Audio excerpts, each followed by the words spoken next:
So tell proprioception.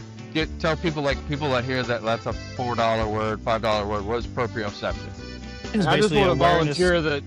And when he says tell the people who don't understand that includes me, by the way. I don't have a clue what proprioception. I can't even say that word. So I guess, Mike, and you tell can tell the me listeners who don't know anything about that. Yeah, tell the people who don't understand that.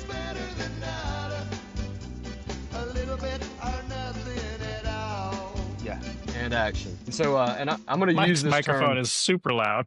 It is. Actually, do I have control over that? I might can turn him down. Hold on. Yeah, he comes in When heavy-handed. you've been talking to my ex-wife, turn him down. Is that better? Have I got him turned down now? Try it again. Say something, Mike. I turned myself down. Okay. Well, it's a little better now. I can always clean that up later, but well, and I use this term incredibly loosely. Welcome to the best golf podcast ever, and I can't. So I can Tony's go play. a ghost. Tony's a ghost. He keeps walking. Tony, your virtual background, the cat's out of the bag. That it's not real. We just saw you walk through the wall of your virtual background. So, I didn't even bother a virtual background. I'm sitting in a McDonald's in Greensboro. I was trying. So hopefully, what are you doing? This is probably the worst podcast ever. Like not just golf or otherwise. This is going to be a terrible one. But I hope we at least get some style points for authenticity because you don't get any more real than this. I was trying desperately to get to my mom and dad's before 5:00 so that we could get settled in and everything. But I hit 2 traffic jams and had to pull over for something. And it was like, I'm not going to make it. So I was like, I got to find somewhere to pull off. And I was like, well, there's a McDonald's. And, McDonald's nowadays, most of the time, people don't go into McDonald's anymore, right? They order on the app, they get their food, and they leave. I guess. But that's not the case here today. It is slam packed. So I'm in the middle of a live studio audience. Would the McDonald's parking lot in your car be a better option? It would, but my cell phone's only got like 8% battery left, and I needed Wi-Fi with my computer. So I'm telling you, it's not ideal, but it's only by the grace of God we made it this far. Okay, it could have been even worse. Do we just need to reschedule? I mean, I don't know. I don't know when we could. Because are you playing tomorrow? The people demand an episode. Well, we're going to give it to them. That's right. Yeah, I mean, we're finally making some progress here, and I'd hate to break momentum and skip a week. So you know what? And now my dog is making an appearance. Hey, girl. There you go. Yeah, this was just going to be one of those that's, hey, you don't par every hole, man. And brawl. That's right. You don't wait to see what AI calls this episode. I titled the actual episodes. AI titles the shorts, but I actually did the titling for the episode. So, yeah, we're off to a great start. This one's off to the same kind of start that I had when I played Tony at Eagle Ridge. Double bogey, double, whatever that was. Hey, but then you rallied, so we're gonna rally. We'll figure it out. Right. We'll rally. We'll get there. Well, I'm a professional cheerleader. That's what I do all day. You can do it. Oh, I forgot, and it's Friday too, so we've got raw Mike. You got unfiltered Mike. That's right. Unfiltered Mike. I've done some pretty embarrassing things in my life, but recording a podcast live from the McDonald's is a new low. I don't even think I've gotten. This is new even for me. So it's better than a Jack in the Box. Yeah, I was gonna say it could only if you went Bojangles. Shout out to Bojangles. So do we want to set the over under right now? How long I'll last in here before they throw me out? I am a paid customer. I did get a cheeseburger and fries. So I mean, I don't think they can kick me out, but we'll see. Are you going to be leading the health segment of the podcast this week? Yeah, that's it. Cheeseburger and fries, man. I got my protein. I got my carbs here and my sweet tea. Listen, I talked to this guy. I played golf a few weeks ago, and in my cart was an 85-year-old guy or 83-year-old guy. He shot like a 74. He's in good shape. I said, "What's your secret, man?" And he was like, cheeseburgers, beer, wine, stuff like that. I was like, well, there you go. This guy is like 86. Yeah, this guy's 86 years old, and he won the senior pickleball championship, for the senior games. And I said, well, what's your secret to longevity and health? And he goes, I have a Manhattan every day. And that was his one trick. So the common denominator is alcohol in some form or fashion. And I don't even have that today. McDonald's doesn't even serve alcohol. Don't even have that. Yeah, I've got nothing. Anyway, we'll make it through. Tony, we don't really have we've not discussed any type of an agenda. Mike over here is the one who always wants an agenda before we record, but apparently on Fridays he could care less. He's just like, let's go. So True. That's true. So I don't know. I want to make a point to Tony though. According to YouTube analytics, I am not the only one out there who is obsessed with trying to hit the ball far. Because have you even seen what the video that I did with the driver has done? It's like I haven't looked yet. We have more watch time on that video today than I think the entire channel in like the last 3 days combined. I mean, it's just like it's hit the. I mean, we're not exactly what I would call viral, but for us, our standards, our temperature is up. Yeah, that's right. So yeah, apparently I'm not the only one obsessed with trying to hit the ball far. But let's see, you've got club championship coming up this weekend, and I may or may not be in the member guest at Sully's. I'm waiting to see how the weekend pans out. I can see if I can get back or not. Yes. Okay. But so it could be a big weekend. Are you fully prepared for this club championship as well as you did for the last In the one? rain? I saw the weather forecast. Yeah, it could be a swamp fest. No, so I played some fun golf, as I said. I did the 4 club, won that, and then I got to play with my mentors, 9 holes in the rain. We didn't get to finish that tournament. And then this current Monday, I got to play in another fundraiser tournament. That was a lot of fun at Tobacco Road. And that was the day that I had on my second hole. So I made a long birdie putt on the first hole to get everything started. And then I get up to the next hole and I told the people I was playing with, I was like, at some point, because they're oohing and awing, I hit a nice drive, and they're like, I was like, at some point, one of y'all is going to ask me what I do for a living. And then so obligatory, one of them goes, well, what do you do for a living? So I told them. And then I said, so now I've built myself up. I'm either going to hit a great shot or it's going to go all downhill from here. So I had 170 yards on number 4 at Tobacco Road, pins in the back, pick an 8-iron, hit it. I mean, a dead straight, perfect ball, slightly right of the flag. It hits and just starts trickling. And one of the guys goes, that's going to go in. And sure enough, it disappears for an albatross, my first ever albatross. And then I said, so yeah, lessons are $200 an hour. Here's my contact information. And then I played phenomenal all day. I had another 170-yard shot on a par 5 that was almost an albatross and finished like this far from going in. I can send you videos, and you could, in the podcast, you can throw them in here, just for evidence. And then, but had a great time. One of the guys we're going to have on the podcast as a guest eventually, David Kahn. It was a fundraiser for a disease that his daughters battle called Batten, Batten, and they've done it for the past 4 or 5 years. I think this is the 5th year, and raising money and awareness for it, obviously. But he's a golf course architect, so I'll have to get him on.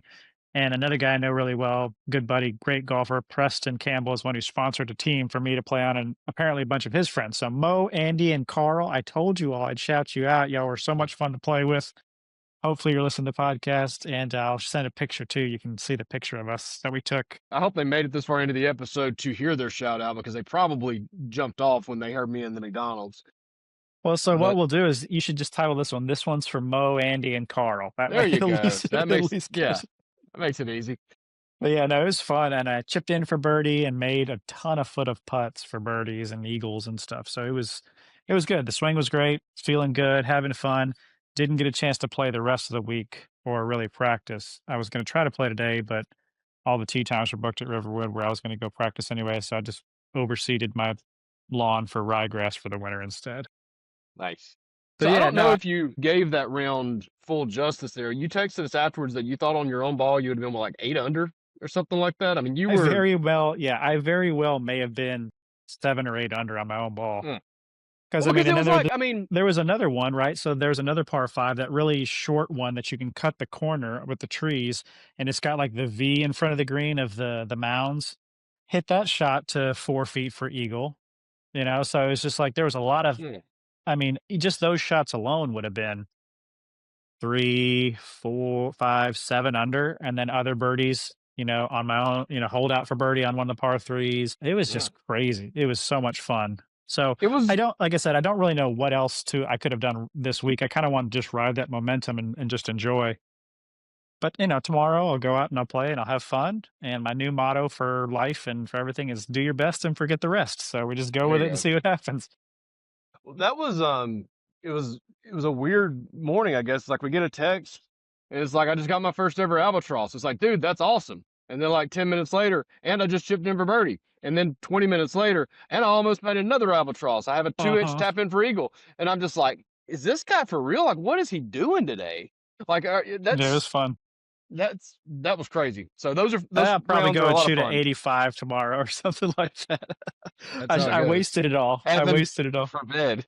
Well, I haven't really gotten to play. I played my league round, but honestly, like all of my Sully's time has been devoted to shooting videos for the YouTube channel, it seems like this week, which has been surprisingly productive for my golf game. Yeah, because like, okay, I shoot the video. Tony came in the other day and shot the putting drill that we have worked on a little bit, and we had done. He had shown it to me. I don't think we had recorded it, but we got some video of it. But it wasn't enough video to be able to make a video, so I had to like go back and film some of my own stuff in the studio there or the golf room at the clubhouse to kind of overlay with it and stuff like that. And I'm watching the playback as I'm editing and stuff, and I keep saying over and over how you want your putting stroke to be about the same length on both sides, except every single time I show you how to do that, mine is way farther on the follow through than the backstroke. So I'm like, apparently I need to work on that. And then I did a video. It's not been released yet, but it should be by the time this comes out on weight shift. And again, as I'm watching that, I'm like, I'm not doing it right. Like I'm demonstrating it right, but when I'm not demonstrating, I do it wrong. So it's been fun. And I come across, so this is, certain trends we keep running into, always shouting out Sully's, but also Justin Stahl. I brought him up last week on the show, the guy from the summer. He apparently has checked out a couple of episodes of the podcast. So what's up, man? But he and I went in this morning and we're gonna practice a little bit together. And he showed me a ladder drill that's on the simulator, where you start at like 75 yards and then go to 85, 95. Tony's talked about that a little bit before too. And man, it's a really good drill to force you to dial in your, to just develop some feel with your irons, because you end up having to get stuck in between yardages because you're only going up like 9 yards each step, and usually you're going up about 12 to 15 yards per club when you're going through your bag. So it was forcing me to kind of have to figure out how to hit. Do I go hard pitch and wedge? Do I go a little light on the 9-iron? And an interesting thing that I observed from doing this, the way the drill works, you have to hit it in the little circle 2 times in a row to move on to the next one. And if you miss, you have to go all the way back to the beginning. So rather than just like trying to jump on a shot and hit a gap wedge as far as I could for that 126 shot, I'm like, I think I'm going to go to the pitch and wedge and hit like a little 3/4 shot and, try to have a little bit more control. And it just occurred to me after going through this, like maybe that's the way I should be playing real golf instead of trying to hit it as far as I can, with each club. But anyway, got a video that should be coming out. What's the fun in that? What's the fun in that, Garrett? Was Well, it the most boring time you had on the simulator? That one was fun because I was competing and I was trying to, see how quickly I could get through the drill. Plus I was about out of time, so I was really trying to knock it out before I left.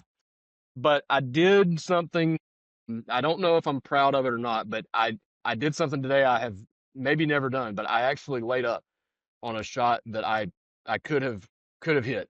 I was like 243 out from the rough, and it was only like 225, 230 to the front edge of the green, but there's water all down the left side. Yeah. And I'm like, I mean, there's plenty of bailout rim right. Just aim right and, rip a 3-wood. That's what you do. But I thought, yeah, but then even if I hit it over there, I may not get it up and down. There's still plenty of things I could do. So I laid up. I'm pretty sure I shanked the 9-iron. I was so like thrown off my game that You weren't committed. You weren't committed to the shot. No, I wasn't. Yeah, I wasn't committed to the shot because I thought it was a stupid idea. But I think I did. I didn't hit a great shot. I think I laid up a couple of times today. One of the times I laid up, I ended up making birdie. I think I made par the other time. That's the whole thing, is that your worst score was par. Yeah. Well, and was it you, Tony, that I was talking to about that the other day? That one of the things that I forget sometimes. No, I knew who it was. I was talking to a guy, a good friend of mine used to caddy for me when I was in college. And we were talking about, my tendencies to do stupid stuff on the golf course. And he was remembering a shot that I hit in a tournament one time where it was one of these like, have to thread the needle through a gap. And as we recalled the story, it was 20 years ago, he was like, you pulled it off. You hit it on the green or over the green. And I said, yeah, but I remember what happened. I actually hit it over the green and then didn't get it up and down, I still made bogey. That's the thing that you kind of forget sometimes, is sometimes you pull the shot off, but you still, you knock it on and then you three putt. Well, then what did you even gain by taking the risk to start with, right? That's kind of like Well, if you hitting three on, putt par, then you gained an easy par. well, it's still a par. It counts the same on the card as if you hit a wedge to 15 feet and two putted. So, I mean, Look, and I that's mean, happened. if you can go for it, if the risk reward is there, right, and the risk is minimal, then you go for it. You get it as close to the hole as you can. I think what we're trying to identify is your tendency is just you don't ever see a shot as too risky to not go for it. So that's where we're having problems. But Yeah, yeah, yeah. and again, the thing about all this strategy stuff too that we're talking about is again, it's not a one-off. We're talking about the average over the career of playing a hole or over a whole season. What is the best strategic decision you can make? Not for a one-off, not for that one shot you hit that one time, but at worst, what's the path to par, right? Is my worst score, or what's the easiest path to a bogey at worst? Not I could make an eagle, but I could make a triple or a double, right? We want that average score to be slightly under par. So good point, and tease me up for a question there. So if I play in the club champion or if I play in the member guest tomorrow, this is something I was thinking about. Because I did make the comment to Justin today. I hit a 4-iron on 17 or 18, and I hit a lousy shot. I mean, absolutely lousy shot. But it ended up in the left rough, and I had 9-iron into the green, right? If I take that same swing and hit that bad of a shot with a driver, I'm probably re-teeing. There were some positives that I start to notice. Like, okay, when you hit a more conservative shot, you can get by with a lesser quality of a shot, I guess. But the point that you're making is, they're incremental gains. If you can save a quarter of a shot here, a quarter of a shot there, but at the end of an 18-hole round, you don't get quarter shots, right? That's over the course of a season that you may start to see that. So if I've got 18 holes of best ball to play that's all you've got. It's not a season long thing. It's not a 4-round tournament. It's just one round. Is there justification in playing more aggressive when you have a smaller sample size? Because that's my thing. Like in the league play, it's only 9 holes. So if I go out there and shoot 34 every single time, I'm probably going to end up with 10 second place finishes. Because I might sneak a win in there once in a while, but usually if I play to make par, I'm going to lose to somebody every week. So over a small sample size, does it justify playing more aggressive? Well, I mean, yeah, I mean, there's certainly situations where if you're playing best ball with a partner and your partner is safely in the fairway, they're striking it well, they're going to have a really easy par, then sure, be a little more aggressive. You can work that out amongst yourselves because you're going for, two pars doesn't net you anything in a best ball, right? It's the birdie that nets you something good.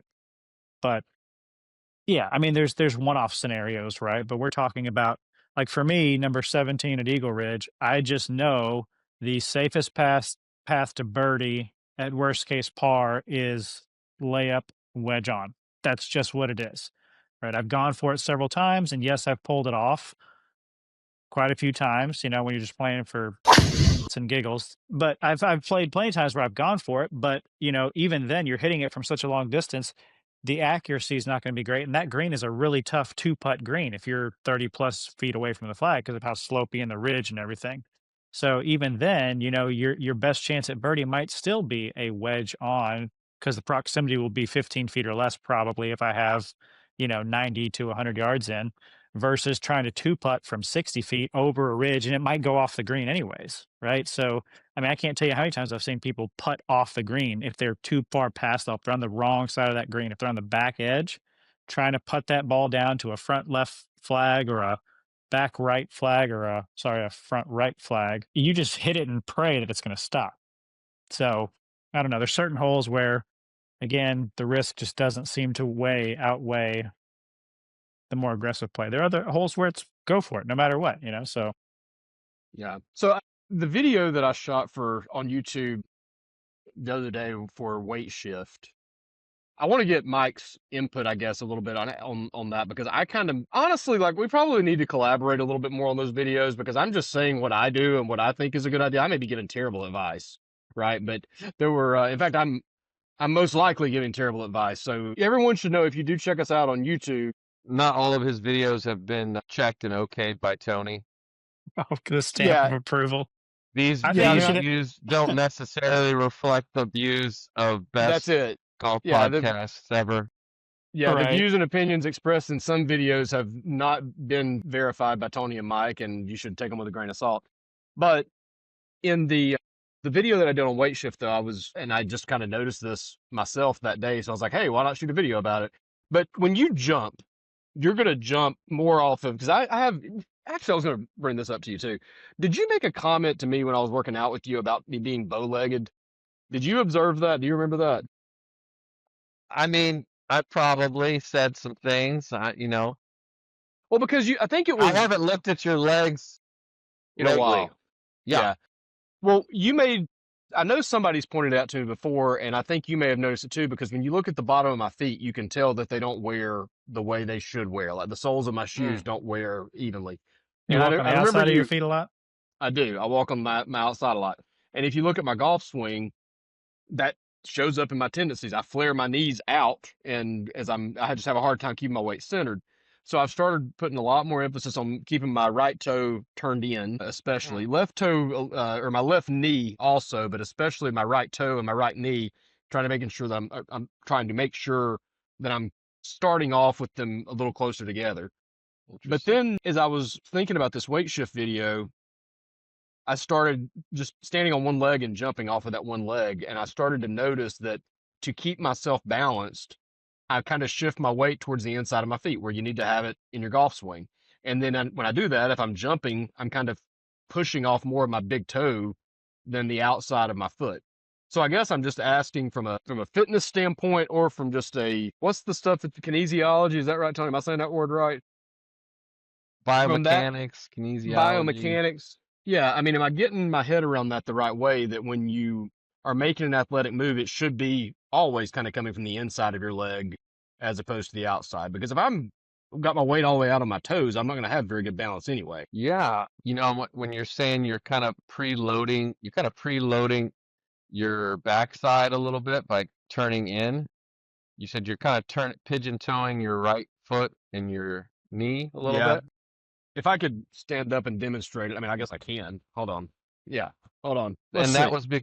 that was because you So felt like it's you. instead of having my knee like this, I'm trying to get it more turned in like Yeah. this, because when I set up, it's more like I'm riding a horse.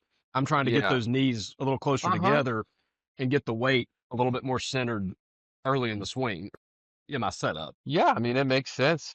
It makes sense. You feel like it's not limiting you in the rotation of your hips, your right hip.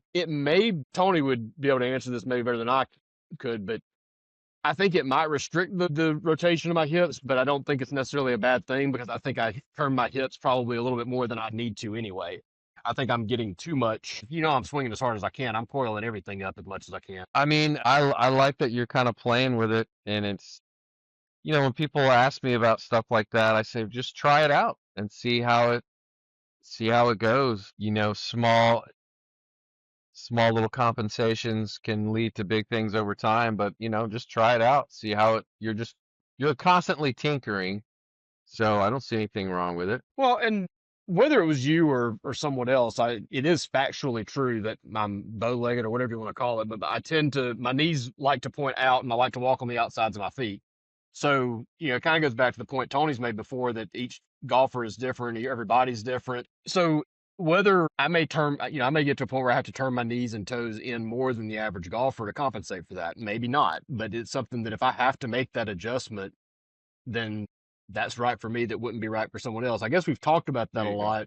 And that was just the example that I thought. I was like, hey, I actually have a real life example of something that I have to alter something in my setup to accommodate this just unique way that my legs, whether I'm naturally built that way or that's just my natural tendency, I don't know, but I like to flare my knees out when they don't need to be, so I have to put extra emphasis on keeping them closer together. I mean, it could be an ankle mobility thing, right? That's what if you're flaring your knees out, so who knows? But I mean, I like, getting that inside pressure on the foot, and I mean, it makes sense to me. Tony, what you got on that? You've seen my swing a heck of a lot more than Mike has, and been able to observe my hip sway and all that kind of stuff. What are your thoughts? Yeah, I'd much rather you work to develop balance and symmetry in your lower body muscles and work to strengthen the interior muscles of your legs and your calves and your ankles. And because pigeon toeing can lead to its own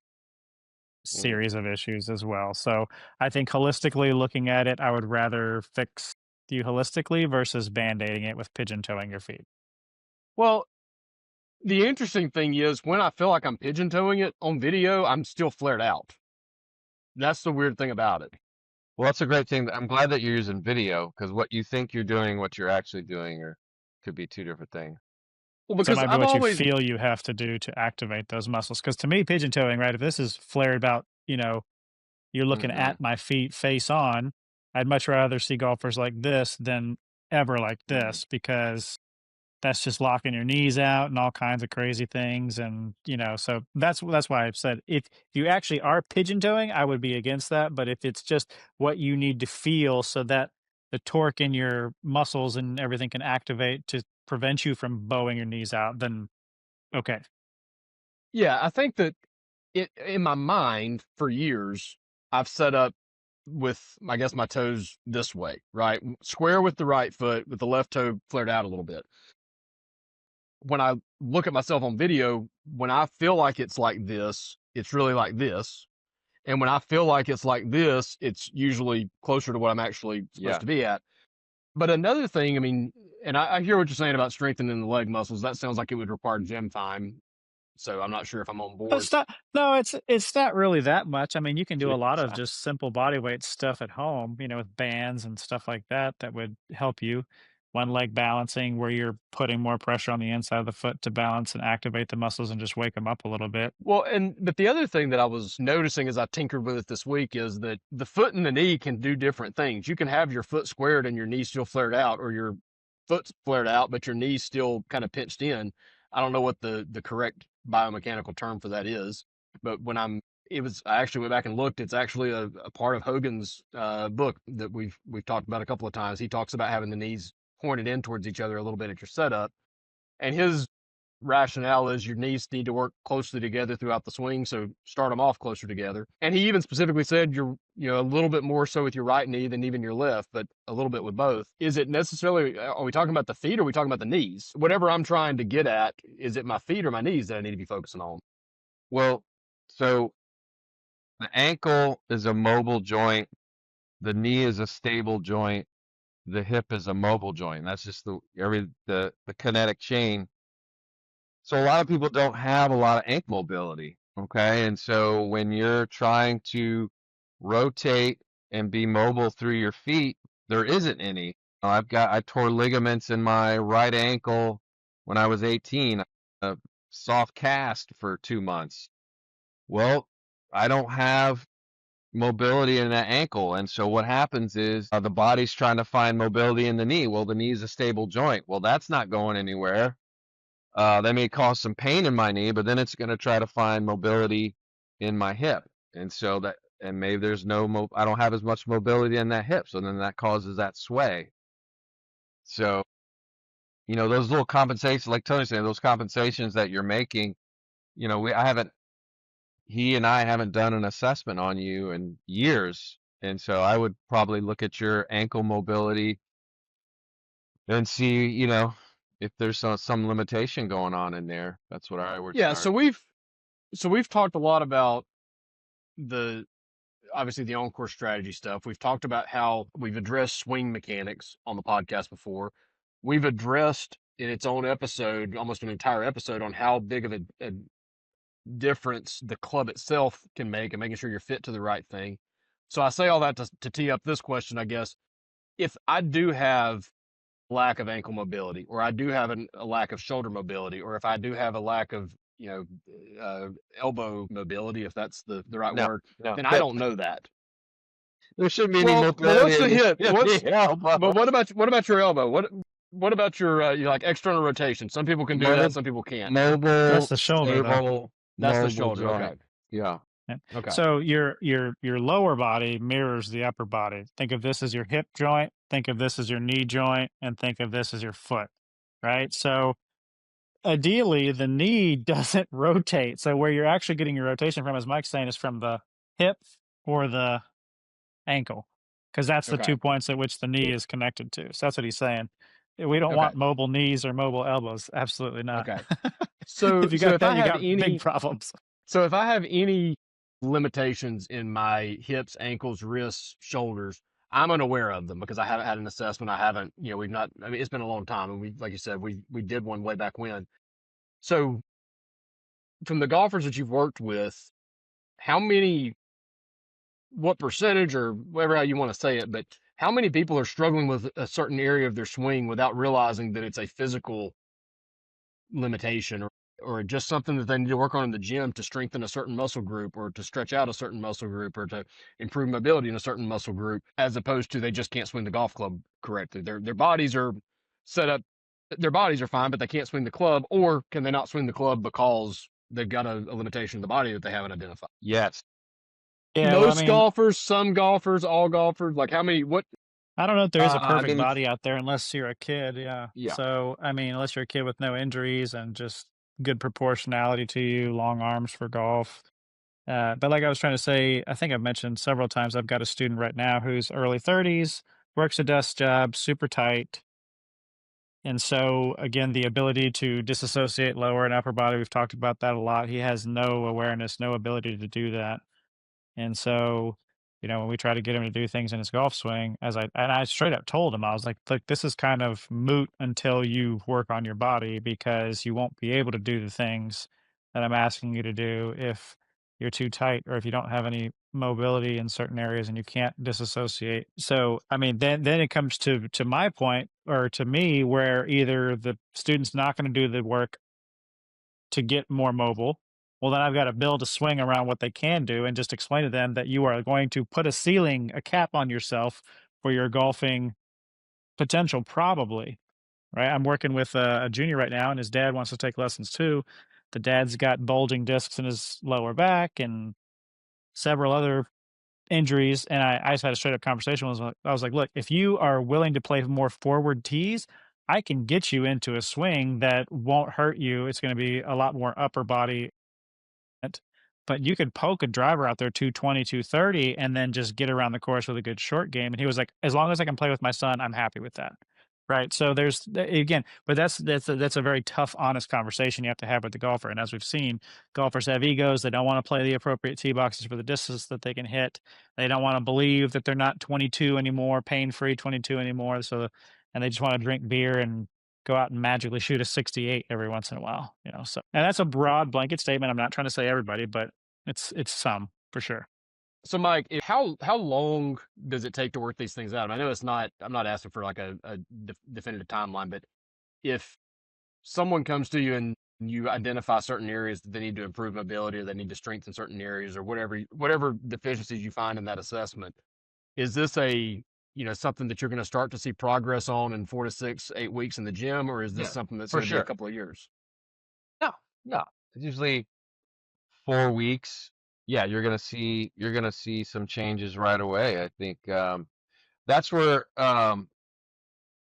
depending on how deconditioned they are, if they're not doing anything, they're gonna see a great, you know, rise in strength and in all aspects. But then the tough part is when they start to plateau, right?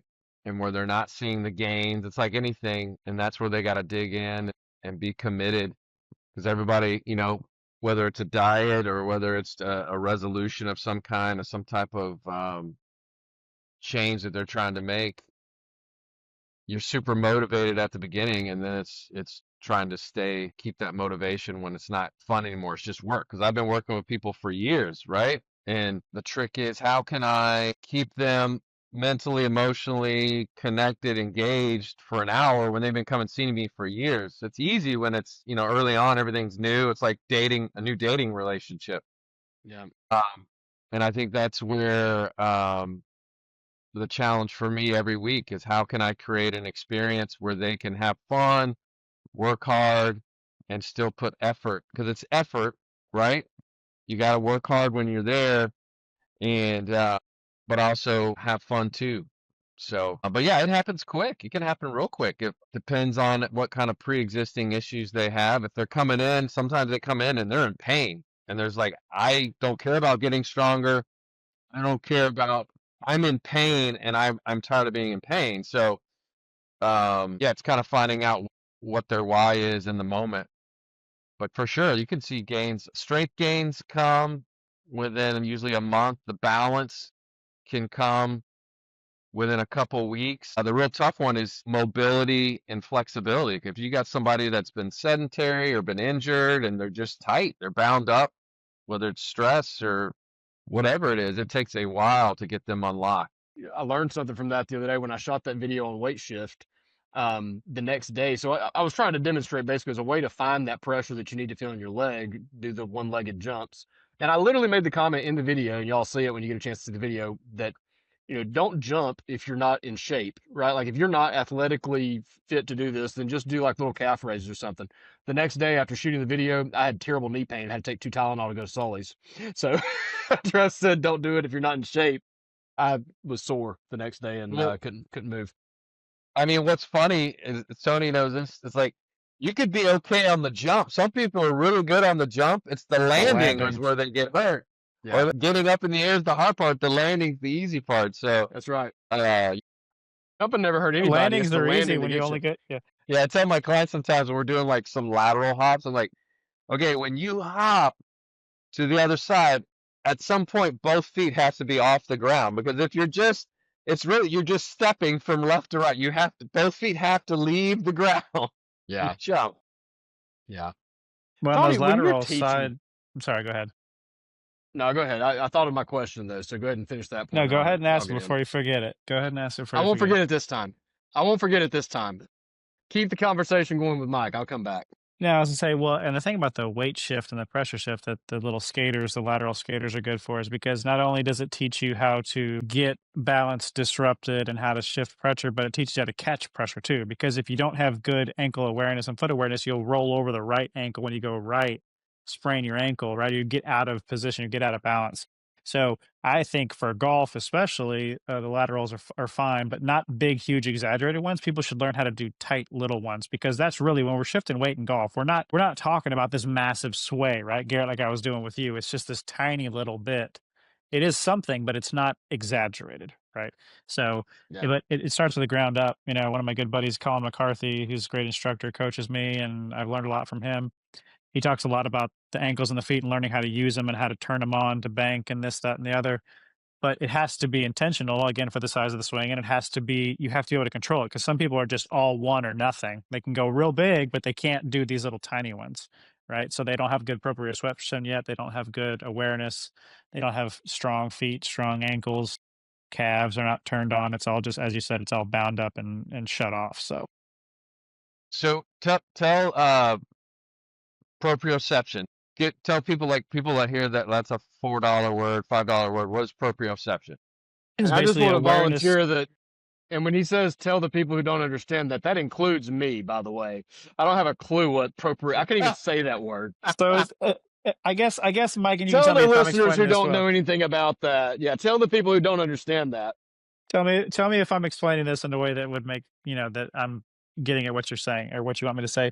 So basically, it's awareness of your body in space and time. So if I'm standing on a ball with one foot and I start to go left or right, I should be able to be aware of that balance being disrupted and be aware to know where my balance points are, where my pressure is.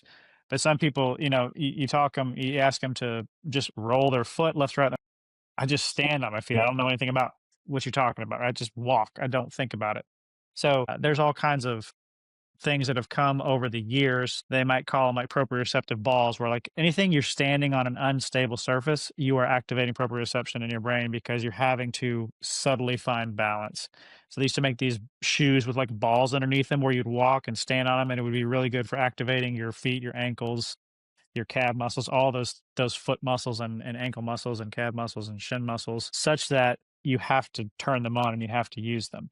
And kids develop proprioception just by playing. They run around, they play outside barefoot, they're climbing on monkey bars, they're doing jungle gyms. they're just playing soccer or whatever. Like they learn how to move their bodies and how to catch and maintain balance. And it's the ones who struggle are the ones who never play any form of sport, don't do anything athletically inclined as adults. They just quit playing sports altogether. And then again, they start doing the desk jobs. They sit in the car all day. So their whole body's natural limbic system, the whole like awareness of where you are and balance and coordination just gets completely shut off. And Yeah, then and I he's like, think let's that's go something swing that a I've golf club at 120 miles an hour and try not to hurt ourselves. yeah. And I think that's something that I've noticed, and we've talked about it before, and I've mentioned it in some of the one-off videos that I've done. You know, when I try to whether it's a golf lesson or it's me just trying to work on my swing or whatever, when I'm trying to consciously think about bend the right wrist at a 45-degree angle and flex the right elbow at this angle and turn at this angle and jump at this and straighten the left leg at this time or whatever, that never really that just makes me very rigid and very structured in the swing or whatever.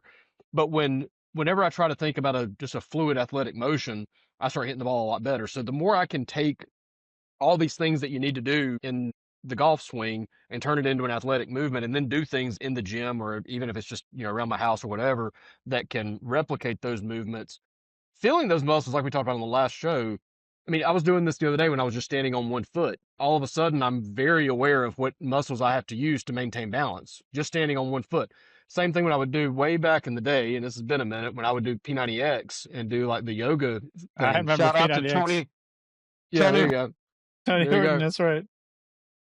But I was always, anytime I was trying to do those yoga poses and stuff, I had to really pay attention to which muscles you use in the leg to be able to maintain balance. And to me, this is just me and my body and my brain or whatever, but I learned more about how to swing the golf club correctly by doing exercises like that, where you can show me which muscles I need to be activating and need to be feeling in the golf swing than I can from watching a video or taking a golf lesson or something where somebody's showing me instead of showing me where I need to be or what I need to do, explain to me what it's going to feel like when I do that correctly and get me in a position where I can learn that. That seems to help my golf swing more than just knowing the mechanics of what you should be doing. Well, that's one of the things I love about that we talk about in here. Like Tony, he's a teacher, right? I am too. Tony sometimes uses NASCAR analogies. It's just like finding, like Tony tells you to feel something, and it's the proprioception part. There's the audio. There's just trying to find a connection. That's what we're all trying to do. Golly, I was talking to a client. Maybe I mentioned this I don't know if I mentioned it on the last podcast, but I talked to him differently about how to do a squat. And I just said, Dave, stick your ass out. And he goes, what? Say that again. Say that again. And then Mike pokes it to activate it. That's it. Stick your ass out. My gosh, this makes total sense now. But I mean, we're always trying to find that magic bullet for every client, and to get them to connect. I'm trying to get them to connect their body and their brain in the gym. Tony's kind of get them to connect their body and their brain on the course. And Garrett's just trying to connect his body and his brain to reality. Yeah. Well, so two things I'll add to that. Two things. One, I'm embarrassed, but I messed up. The limbic system is not what I meant to talk about. So you have to cut that out or leave in my crow eating right here. I said limbic system. I'm totally messed up. I don't know what I was thinking about. Virtual crow, just AI, a crow diving into my mouth. No, but the second thing, you probably could do that pretty easy. Probably. But the second thing I was going to say is, I do think too, though, that students, golfers, need to take ownership of their education. They need to take ownership of putting in the work to understand something. Not everybody's blessed with Bubba Watson creativity and just talent. He talks about that shot he hit at the Masters, and to hear him describe it, he's like, oh, I knew I needed to hook it a lot, so I kind of just hooded the face and made sure I swung in to out, and it worked, right?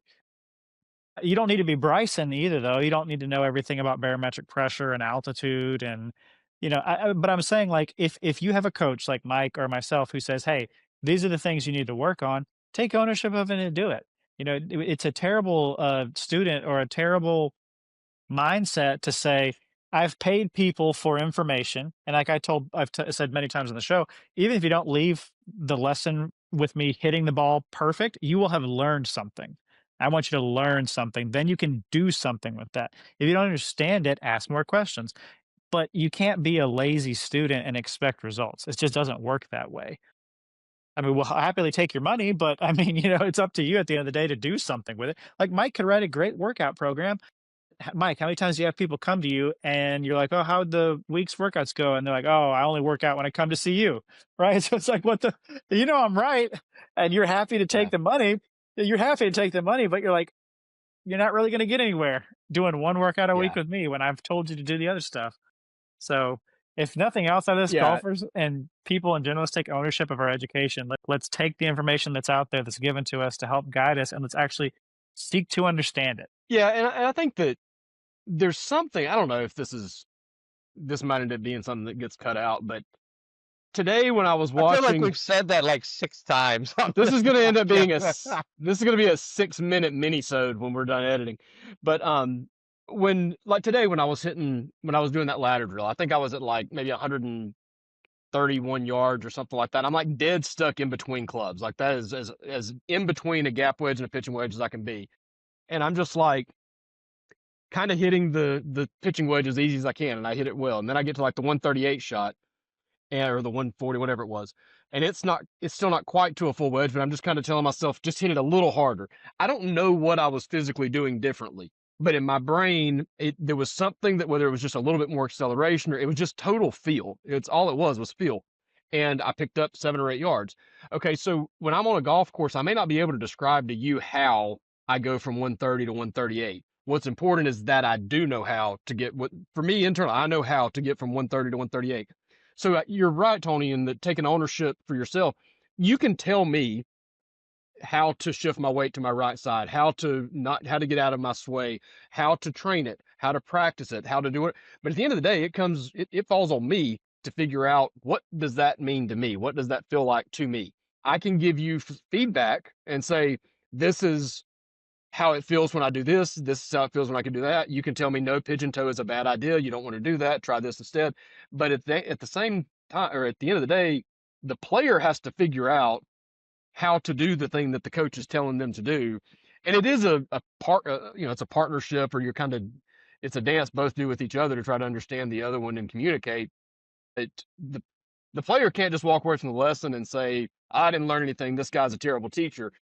Mm. Some of it's on you too, man. You got to figure it out for yourself too. Yeah, and so you could probably tell more about this story too. So you said I came and met you at Sully's the other day. I came to pick up the gift card, and I had a few minutes. I just got through giving my lesson and practicing. And Garrett, I come in there, and Garrett's working on something with his driver, and he's like, "I'm just too flat." And I looked at one swing, and I said, "Cool, pick your arms up as you rotate." And sure enough, he did it in the very first next swing. I said, "Perfect." And he was like, "No." And he watches it on video, and it's like, "Perfect." It's just like, so, but yes, but sometimes, yeah, we get stuck in these ruts, and that's where another set of eyes, another set of advice or counsel can be so beneficial, is because Garrett obviously had been working on something for a while there, and all it took was one look from another person to be like, "Do this," and then he got where he wanted, right? So there's definitely a dynamic aspect to a coach or teach relationship, or coach student relationship. But I still think at the end of the day, again, you don't have your golf coach with you 24/7. You don't have the golf coach on the sidelines, so you don't have Mike in there pushing you to do a workout. So you've got to take ownership and do it on your own at some point. Yeah. Well, I know we've got like 5 minutes left here, but that's a good way to kind of tie in a question that I had. Me and you talked about that. What you told me was perfect. Felt great to me. That's how I used to swing the golf club, and that feels exactly where I would like it to be. But at some point or another, I got down this rabbit hole of working with some guys that were trying to get me flatter and trying to get me deeper and it just seems like flatten my swing out a little bit. And honestly, that was around 2017, 2018 when I really got back into playing, and my game went to hell in a handbasket. And I'm just now starting to kind of find it back, because that doesn't work for me, whether that's the wrong way to teach it, or that just doesn't work for my body type, or doesn't work for whatever. I don't swing well when I swing flat. I feel much more comfortable when I'm picking the club up earlier. When you say just start the swing by lifting, I had done that working on my own before. I just felt like that was too steep, because that's what I had been told by a lot of people. Then you've kind of showed it to me on video and said, no, it's not. But you and I talked about it after that. There does seem to be a movement in the last few years, over some period of time, to flatten the swing out.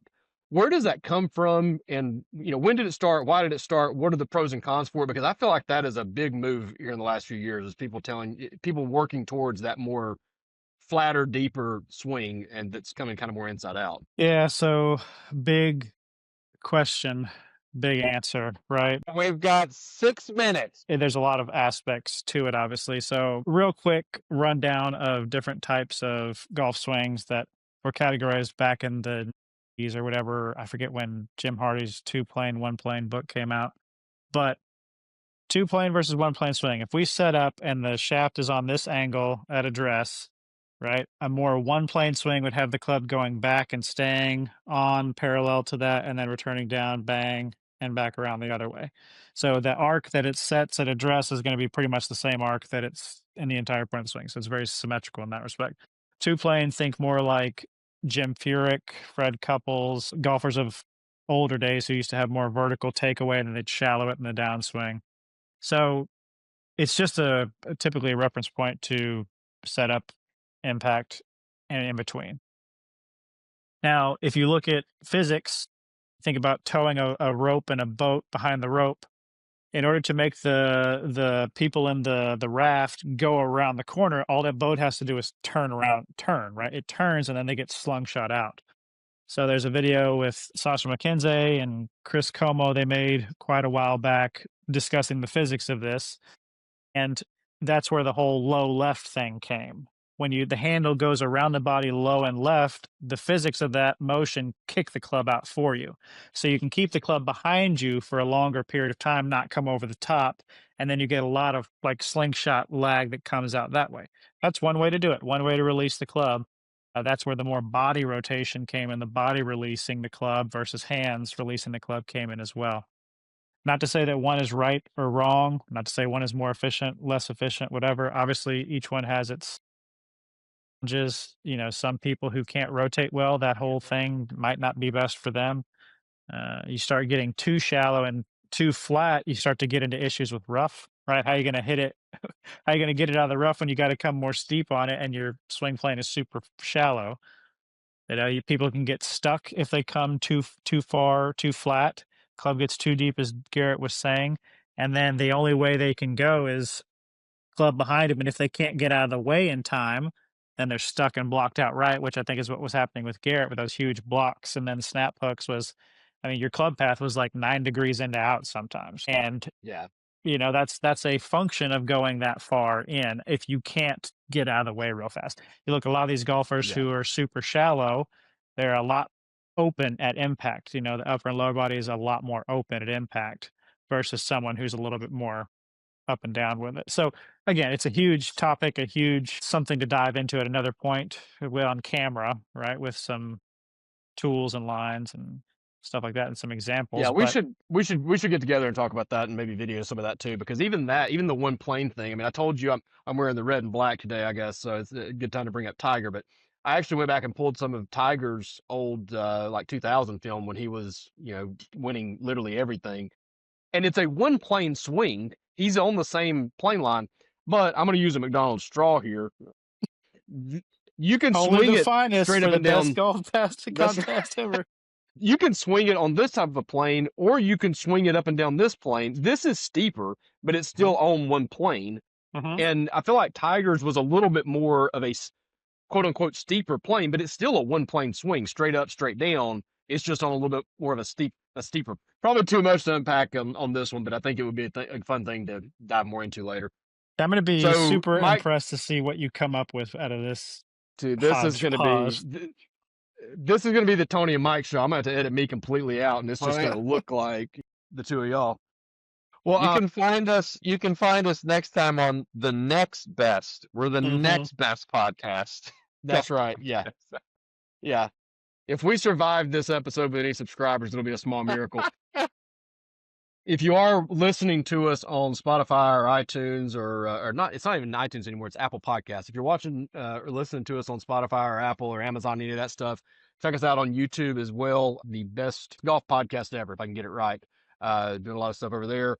If you are watching on YouTube, please like the video, like the podcast, subscribe to the podcast, do all that kind of stuff. It doesn't cost you anything, but it helps us promote the show more and, makes us more popular, which we have, I think, 7 kids between us. We got a lot of mouths to feed. Help us out here. So, all right, guys, enjoy your weekends. Thanks, guys.